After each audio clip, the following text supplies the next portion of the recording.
지금은 기근의 시기라고 말할 수가 있습니다. 목마르고 목말랐는데도 생수를 찾지 못해서, 물을 찾지 못해서 갈증을 느끼는 그런 시대라고 말할 수가 있습니다. 저는 아주 어렸을 때 초등학교 저학년 때 큰 기근에 대한 추억이 있습니다. 60년대 초반일 걸로 기억되는데 그때 우리 전국에 기근이 닥쳐왔어요. 큰 가뭄의 기근이 덮쳤습니다. 논이 거북이 등처럼 쫙쫙 갈라진 것을 볼 수 있었습니다. 우리 마을에 공동 우물이 있었는데 물이 말라버렸어요. 물이 없으니까 어떻게 되겠어요? 그래서 어느 날 어머님이 저를 데리고 양동이를 이고 옆마을 우물로 물을 길들어 갔습니다. 옆마을은 논두렁이에 우물이 있었어요. 거기는 물이 조금씩 나니까 동네 사람들이 그 우물을 마시는 겁니다. 가보니까 벌써 양동이가 줄을 쭉 길게 서 있어요. 거기서 조금씩 나는 물을 퍼서 담아서 자기 양동이에 채워가는 겁니다. 가까이 가보니까 아우성입니다. 왜 어떤 집은 양동이를 3개, 4개 갖다 줄 세워놨느냐. 한 집에 하나씩만 가져오자. 우리 집은 식구가 많아서 그렇다. 뭐 이런 식으로 다투는데 어떤 분이 우리 어머니께 아니 왜 옆 동네에서도 여기로 오느냐고 그랬습니다. 그런데 우리 어머님이 저를 딱 앞장 세우고 큰 소리를 하는 말이 우리 동네 우물은 말라버렸다.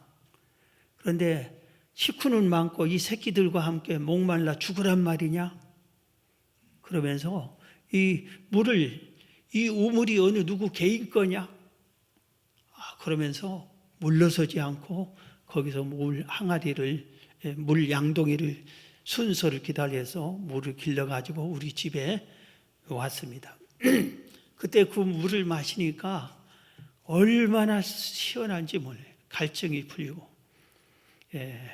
정말 우리 인생에 있어서 물이라고 하는 것은 꼭 필요합니다. 우리 몸이 거의 물로 되어 있다고 하잖아요. 사람이 병들면은 가면 어떻습니까? 제일 먼저 병원에 가면은 링게르 주사를 먼저 우리에게 주는 겁니다. 물을 공급해서 회복시켜 주려고 하는 것입니다. 지금은 우리나라를 비롯하여 전 세계가 경제 기근이라고 말을 합니다. 지난주에 한 언론에서 소개를 하는데 세계의 공장이라고 할 수 있는 중국이 문화혁명 이전부터 지금까지 계속 초고속 성장만 해왔던 이 중국이 지난 1, 4분기에 꺾였다고 그래요. 마이너스로 성장이 됐다고 그럽니다. IMF라고 하는 기관에서 전 세계의 올해 경제 성장률을 전망을 했는데 아주 암울하게 전망을 했어요. 보니까 미국은 마이너스 5.9%, 유럽 EU에 가입한 유럽 전체가 마이너스 7.5%, 마이너스 성장하는 것이 아니라 후퇴. 미국도, 일본도 마이너스 5.2%, 우리나라도 마이너스래. 그런데 1.2라고 다른 나라에 비해서 좀 적게 그렇게 평가를 하는 것을 보았습니다. 기근 시대. 이 기근 시대에 빨리 이게 회복이 됐으면 좋겠는데 우리나라만 코로나가 해결된다고 해서 되는 것이 아니라 우리나라는 수출을 해야 하는 나라이기 때문에 빨리 중국이 그리고 미국이 유럽이 지금 또 이렇게 남미가 이런 전 우리나라가 수출하는 나라들이 이게 다 코로나가 깨끗이 물러가야 우리나라 경제가 빨리 회복이 될 것 같습니다. 저는 개인적으로 기근을 말할 때 이런 경제적인 기근이 너무 크게 우리에게 실감적으로 닥쳐오지만 더 두려운 기근이 있다고 생각을 합니다. 그게 무슨 기근이냐면은 영적 기근입니다. 영적 기근입니다. 성경을 보면은 영혼이 잘 되면은, 영혼이 강건하면은 범사가 형통하게 해준다 그랬어요. 그리고 육체도 강건하게 해준다고 성경은 말하고 있습니다. 그래서 성경의 역사에서 아주 잘된 사람들이 모든 것을 얻었기 때문에 만족하게 살던 그런 사람들이 영적 기근이 들고 나면은 다 빼앗기고 하나님께 버림받고 사람들에게 멸시당하고 무너지는 것을 수없이 우리가 성경을 통해서 볼 수가 있습니다. 그래서 우리가 이 경제 기근 이 시대에 우리가 더 먼저 관심을 가져야 할 것은 영적 기근을 관심을 가져야 되고 영적 기근에서 해결을 봐야 된다 이겁니다. 그래서 영혼의 생수를 우리가 마셔야 된다 이겁니다. 성경에 보면은 아모스 8장 11절에 주 여호와의 말씀이니라 보라 날이 이를지니라 내가 기근을 땅에 보내리니 내가 기근을 땅에 보내리니 양식이 없어 주림이 아니며 물이 없어 가람이 아니요 여호와의 말씀을 듣지 못한 기갈이라고 그랬어요. 영적 기근 때문에 다른 기근들이 찾아온 거다. 이런 의미의 말씀인 것입니다. 오늘 한 사마리아 여인이 아주 목말라서 물을 길러오는 장면이 나옵니다. 기근에 의해서 목이 말라서, 그래서 그것도 대낮에, 중동 지역은 너무 덥기 때문에 아무도 대낮에 물을 길러오지 않아요. 지금도 이 중동 지역은 대낮에는 모든 일하는 사람들이 1시간, 2시간 쉬는 시간을 가져요. 잠자는 시간을 가져요. 일을 아무도 하지 않습니다. 그렇게 날씨가 그런 거예요. 그래서 모든 사람들은 새벽에, 저녁에 물을 길러오는데 이 여인은 대낮에 목이 말라 물을 길러오는 여인이 있었습니다. 예수님께서 제자들과 함께 유대 땅에서 갈릴리로 가시려고 출발을 했습니다. 유대 땅에서 갈릴리로 가는 길은 세 갈래 길이 있다고 합니다. 하나는 해변가로 돌아가는 길이 있고, 하나는 요단강 동편 베레아를 지나서 가는 길이 있고, 그런데 빨리 가는 길이 사마리아를 통과해서 가는 길입니다. 그런데 모든 유대인들은 사마리아 지역을 걸음도 걷지 않습니다. 사마리아인을 만나면 사람 취급도 않고 사마리아인을 무시하고 멸시했습니다.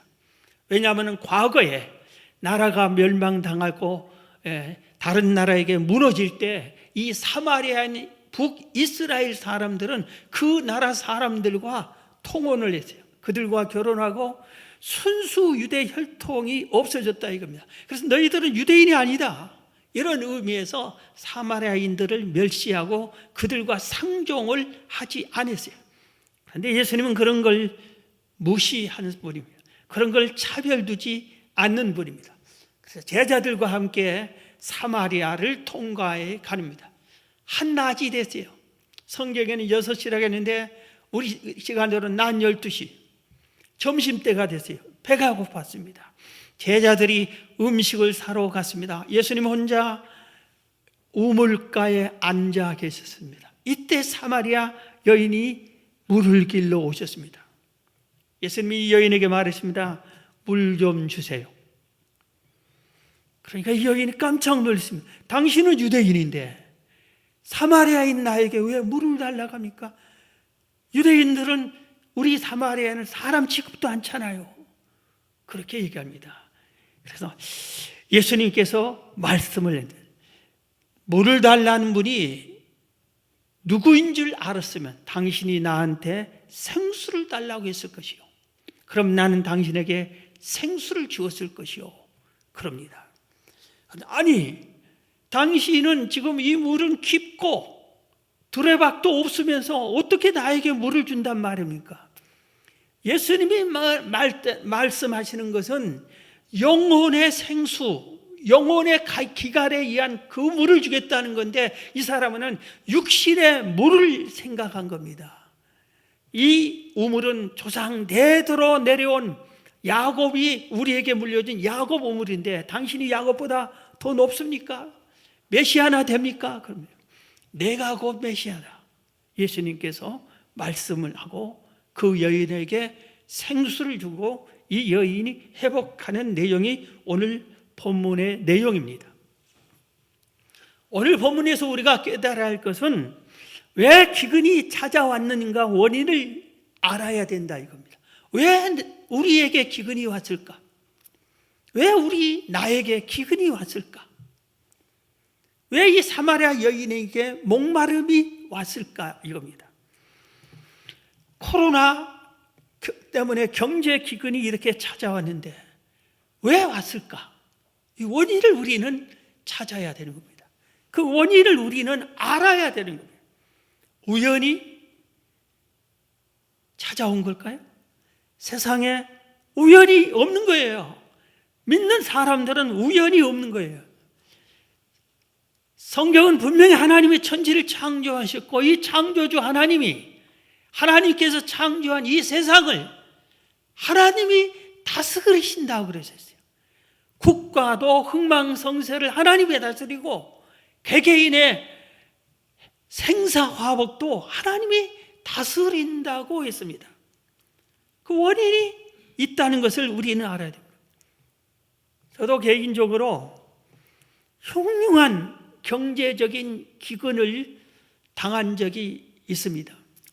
신학생 때부터 개척 초기까지 한 20년 정도 오랜 기간 동안 흉흉한 경제적으로 가뭄인 것과 같이 그런 때를 지난 적이 있었어요.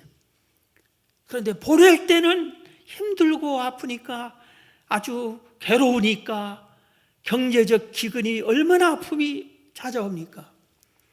그러니까 조마조마하고 불에 아주 하나님 이것 필요합니다. 구할 수밖에 없고 그런데 오랜 세월이 흘러야 왜 하나님께서 이 기근을 나에게 주었는지 원인은 깨달음은 세월이 흐른 후에야 알게 되는 겁니다. 저는 이번 코로나 기근도 세월이 흐르면은 하나님의 섭리가 뭔지 우리가 알 수 있을 것이라고 생각합니다. 기근을 주었을 때 성경에서 해답을 찾는다면은 성경에서 세 가지를 찾을 수 있어요. 하나는 여호와 하나님을 경외하지 않았기 때문에, 하나님을 멀리했기 때문에, 하나님을 버렸기 때문에 이런 나라에게, 이런 자에게 기근을 하나님이 주셨다 이겁니다.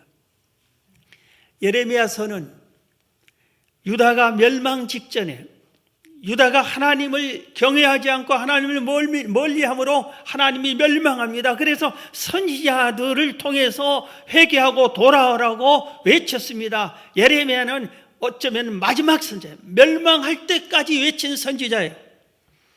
그래서 눈물로 예레미야 선지자가 하나님께 돌아오느라 여호와를 경외해라 그렇게 외쳤습니다. 예레미야서 1장 13절에 보면은 여호와의 말씀이 다시 내게 임하니라. 이르시되 내가 무엇을 보느냐 대답하되 끓는 가마를 보나이다. 그 윗면이 북에서부터 기울여졌나이다 하니 여호와께서 내게 이르시되 재앙이 북방에서 일어나 이 땅의 모든 주민들에게 부어지리리다. 이 말의 뜻은 하나님이 예레미야에게 환상을 보여줬어요. 그런데 팔팔 끓는 가마솥에 물이 팔팔 끓는데 갑자기 끓는 가마솥이 엎어진 겁니다.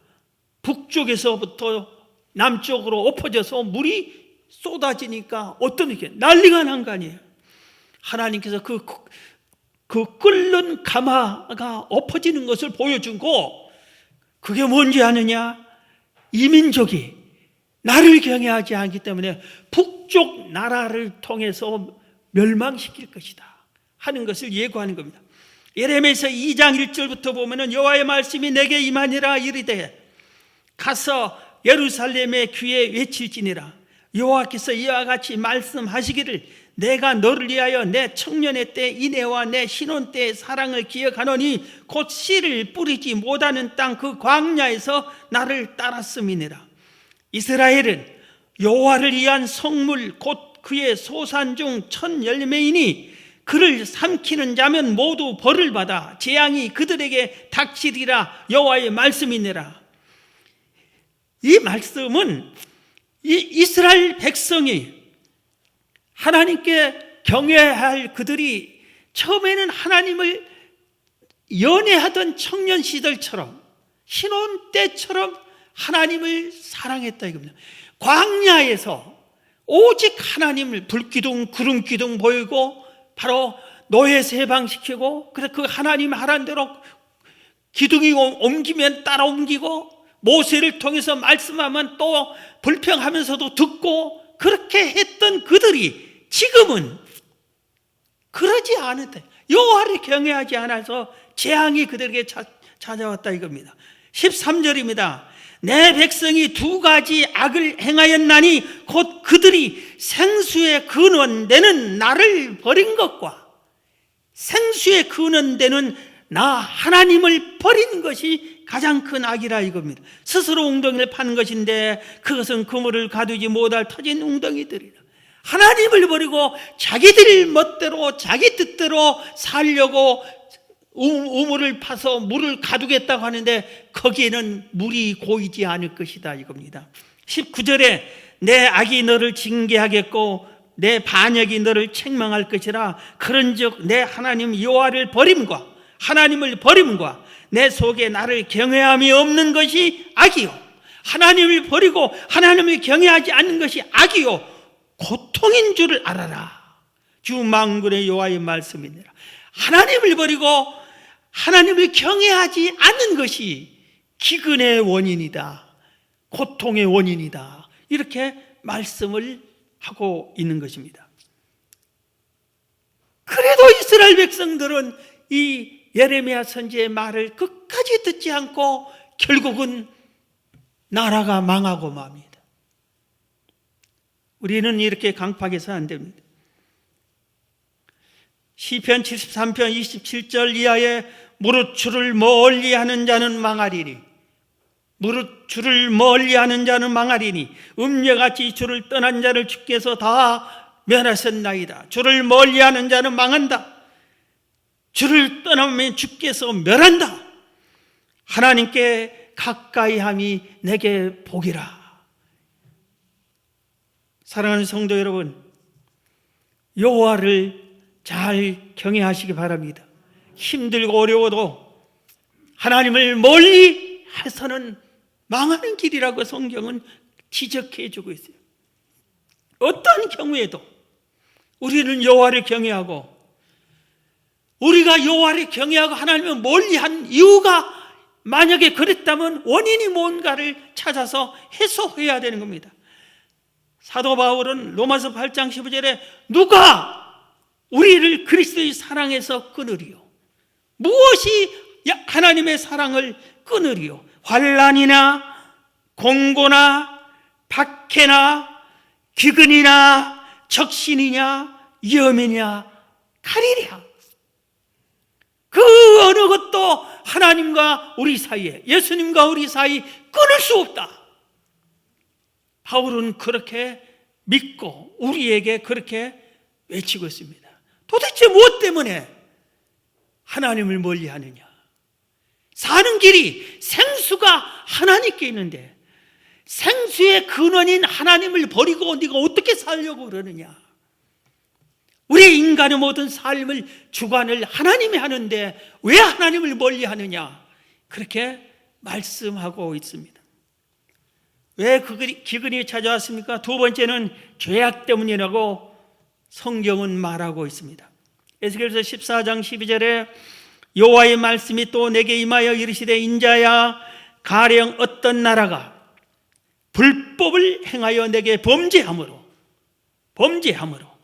내가 손을 그 위에 펴서 그 의지하는 양식을 끊어 기근을 내려 사람과 짐승을 그 나라에서 끊는다 하자. 비록 노아, 다니엘, 욥 이 세 사람이 거기에 있을지라도 그들은 자기의 공의로 자기의 생명만 건지리라. 나 주 여호와의 말이니라 그랬어요. 이 말씀의 뜻이 뭡니까? 왜 기근이 온다고 그랬습니까? 사람들이 불법을 행하고 죄악을 행함으로 기근이 온다고 했어요. 그런데 불법이 오고 죄악 때문에 그 기근이 왔는데도 이 기근 시에도 사는 사람이 있다. 어떤 사람이냐? 그런 죄악된 세상에서 죄를 짓지 아니한 노아, 다니엘, 욥 같은 사람은 다 살아났지 않느냐? 그러니 너희들도 노아처럼, 다니엘처럼, 욥처럼 어떤 환난과 시기와 어려움이 있어도 여호와 하나님 경외하는 것을 버리지 않고 악을 행하지 않을 때는 하나님이 살려준다 이 말입니다. 이스라엘 아합 왕이 있었습니다. 악한 왕이 되고 말았습니다. 이세벨을 아내로 맞이하면서 우상을 섬기기 시작했어요. 여호와 하나님을 섬겨야 할 민족이 우상을 섬겨요. 바알과 아세라 신을 섬겼습니다. 심지어 왕궁에까지 우상을 신을 만들어 놓고 섬기기 시작을 했습니다. 이때 하나님께서 그 이스라엘에게 3년 6개월 동안 혹독한 경제 기근을 주었어요. 이 코로나는 말을 아무것도 비유할 수 없어요. 3년 6개월 동안 비 한 방울 안 오면 어떻게 되는 거예요? 다 죽지. 나무들이 다 죽고 곡식들이 다 죽고 짐승들이 다 죽고 사람이 목말라 죽을 거 아니에요. 물이 없으니까 3년 6개월 동안의 기근을 주었습니다. 그런데 이 하나님의 말씀을 외치고 하나님의 사람 엘리야는 그때 어떻게 살았습니까? 엘리야도 목말라 죽었습니까? 그렇지 않잖아요. 하나님께서 엘리야에게 그릿 시냇가로 가거라 그러죠. 살 곳을 가르쳐 줬어요. 거기 가니까 어떻게 됐어요? 3년 6개월 비가 안 와. 물이 없는데 거기는 물이 있어. 마실 물이 있어요.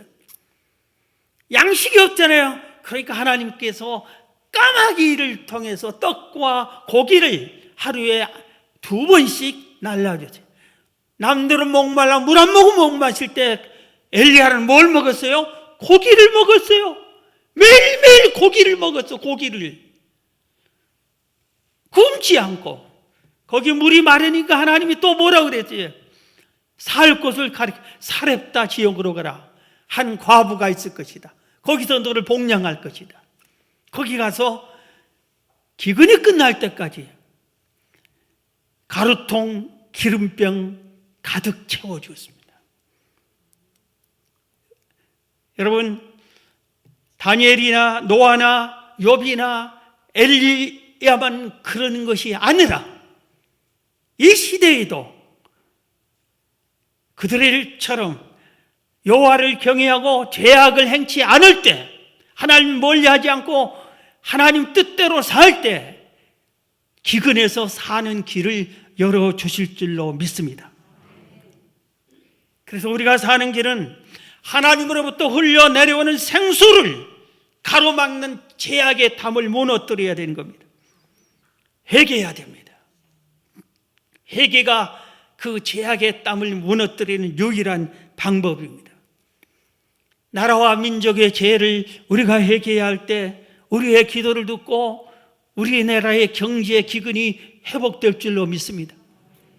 욥처럼 가족들의 죄악을 대신 회개 기도할 때 그 가정을 하나님께서 회복시켜 주실 줄로 믿습니다.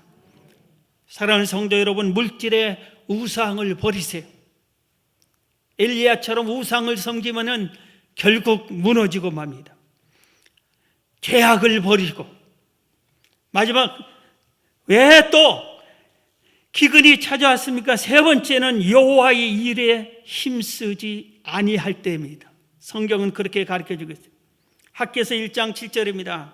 만군의 여호와가 말하노니 너희는 자기의 행위를 살필지니라. 너희는 산에 올라가서 나무를 가져다가 성전을 건축하라. 그리하면 내가 그것을 말미암아 기뻐하고 또 영광을 얻으라. 여호와가 말했느니라. 너희가 많은 것을 팔았으나 도리어 적었고 너희가 그것을 집으로 가져갔으나 내가 불어버렸느니라. 나 만군의 여호와가 말하느라. 이것이 무슨 까닭이냐? 내 집은 황폐하였으되 너희는 각각 자기의 집을 짓기 위하여 빨랐음이라. 그러므로 너희로 말미암아 하늘은 이슬을 그쳤고 땅은 산물을 그쳤으며 내가 그 이 땅과 산과 곡물과 새 포도주와 기름과 땅의 모든 소산과 사람과 가축과 손으로 수고하는 모든 일에 한죄를 들게 하였느라. 한죄는 가뭄으로 인한 재앙을 한죄라고 그래요. 이게 무슨 말씀이에요?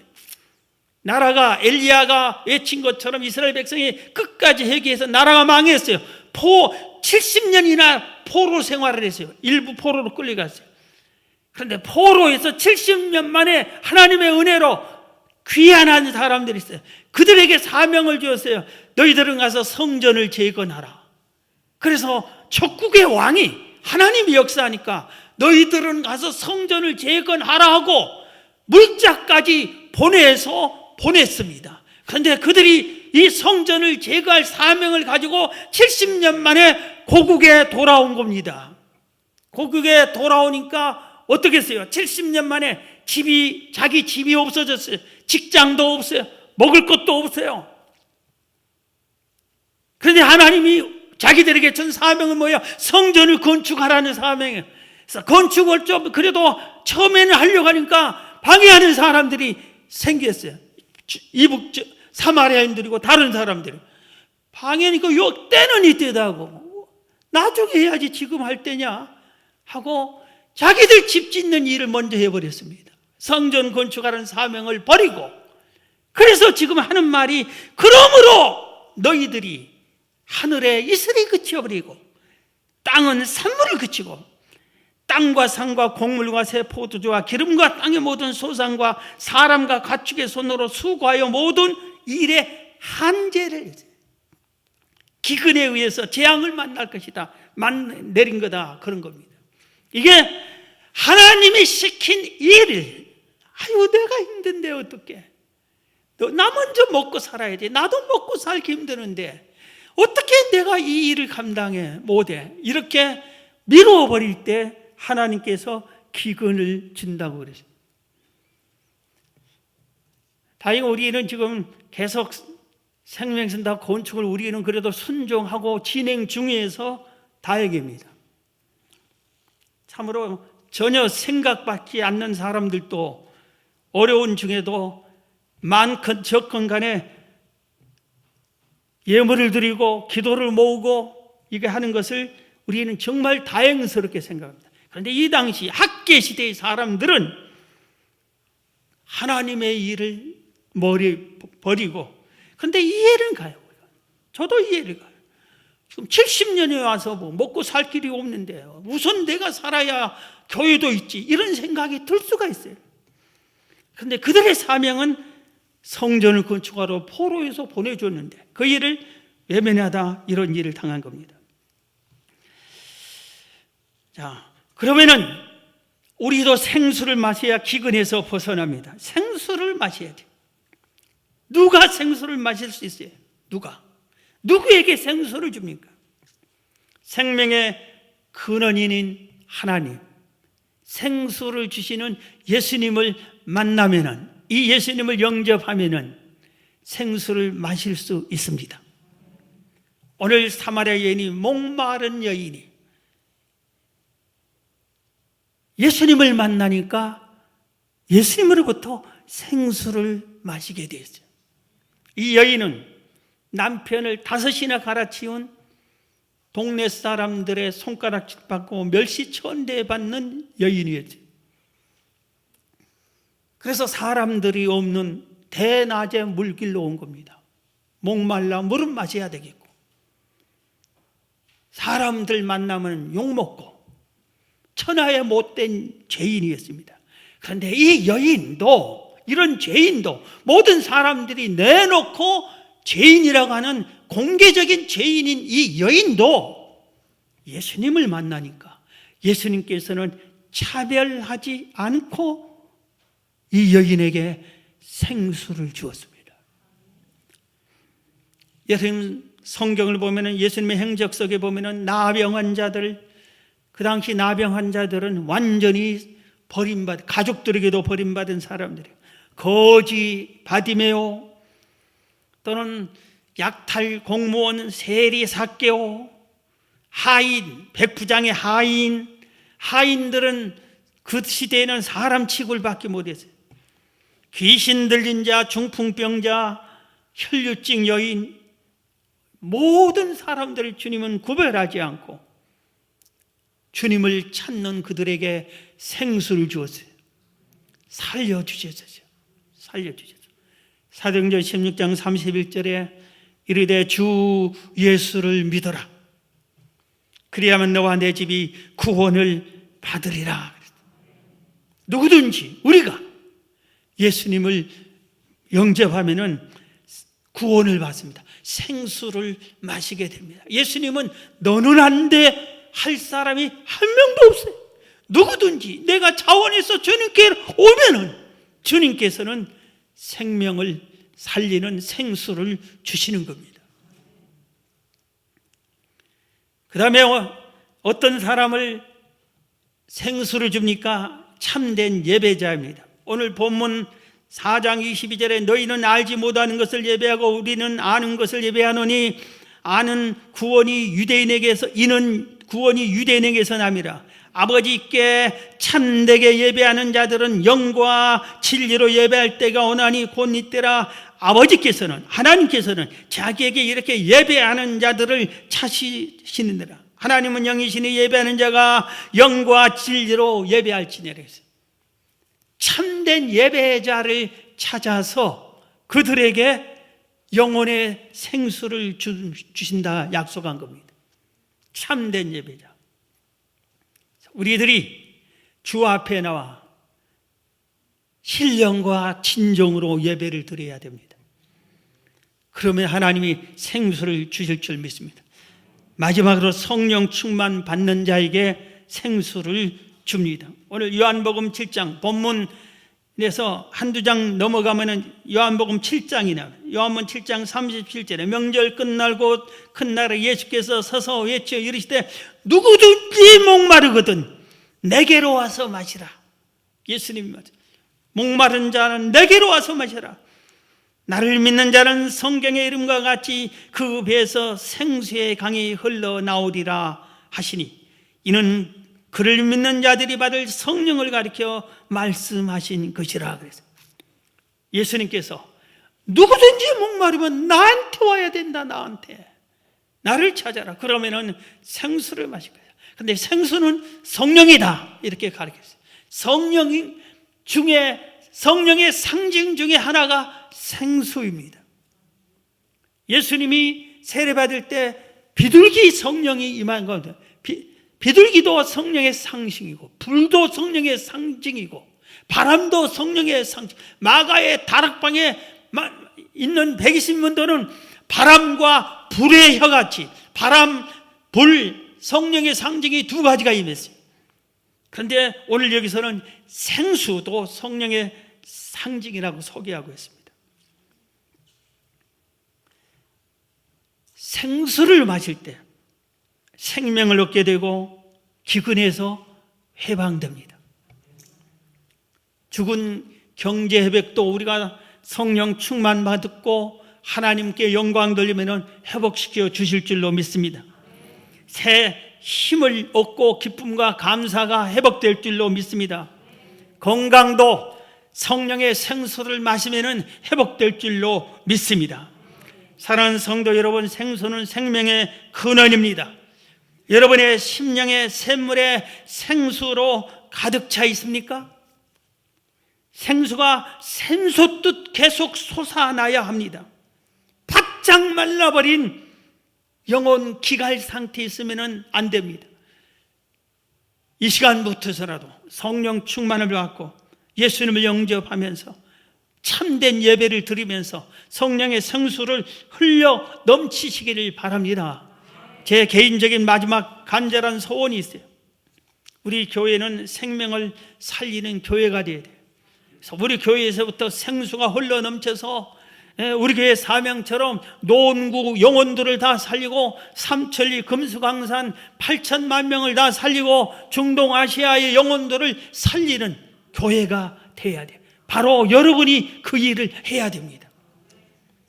여러분들이 오늘 이 말씀 듣고 생명의 근원인 생수를 다 마셔서 영원히 새 힘을 얻고 형통하고 범사도 형통하고 강건하는 은혜를 입기를 주의 이름으로 축원합니다.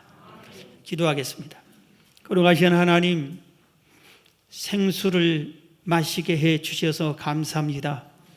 우리가 무엇을 찾아야 됩니까? 생수를 찾아야 됩니다. 주님을 찾아 만나 주님 안에 넘치는 생수를 우리가 마시고 주 안에서 새 힘을 얻고 하나님께 영광 돌리는 저희들이 다 되도록 도와주시옵소서. 예수님의 이름으로 기도합나이다.